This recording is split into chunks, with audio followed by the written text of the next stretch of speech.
আজকে আমার এক মুদিরের দোকানে গিয়েছিলাম। তো উনি বলছে এটা মাকসালা খাল্লাত নষ্ট হয়ে গেছে, লিক করে আর কি। পরে গিয়া নতুন খাল্লাত আমাদের মুদিরে আনছে।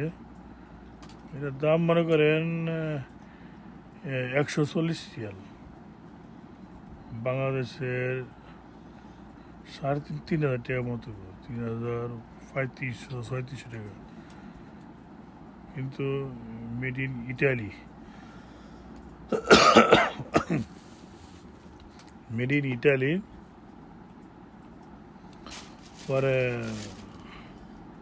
মাহবাস, ওই যে দেখতেছে খুলতেছে, এটা এরকম মাহবাস বাংলাদেশে কইতেছে মেন হাইন। এটা খুললা আর স্প্রে মারছি, কারণ স্প্রে যদি না মারিতে পুরানো জং জং জং লেগে যায় গাড়ি। তো স্প্রে মাইরা অত পানি বন্ধ কইরা, ঠান্ডা গরম, এটা যে ঠান্ডা, আর হাতের ডাইন সাইডে যে ঠান্ডা, বাম সাইডে হচ্ছে গরম। এর বাম সাইডে এটা হচ্ছে গরম। তো এখন খুললে মনে করেন ভিতরে পুরান যে ইয়া ছিল, এটা খুললে ফালা দিতে, পুরানটি সব চেঞ্জ করে দিলাম। আর নতুন নতুন উপর ডাকনা এটা লাগাই দিলাম। তারপরে এটা মাকসালা খাল্লাত বা বেসিং, বেসিং কয় না, মাকসালা খাল্লাত কয়।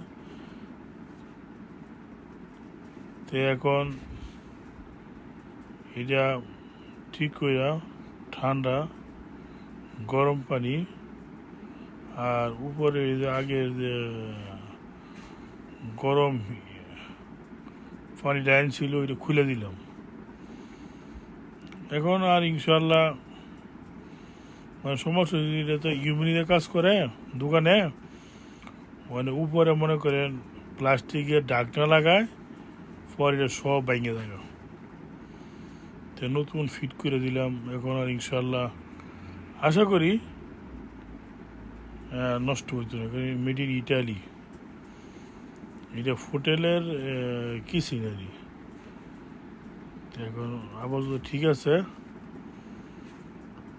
তারপর হোটেলের একটা লাইট, এই লাইটের নাম হয়েছে মনে করে মশা মাছি, কারেন্টের শর্ট দিবে, ভিতরে ভিতরে গেলে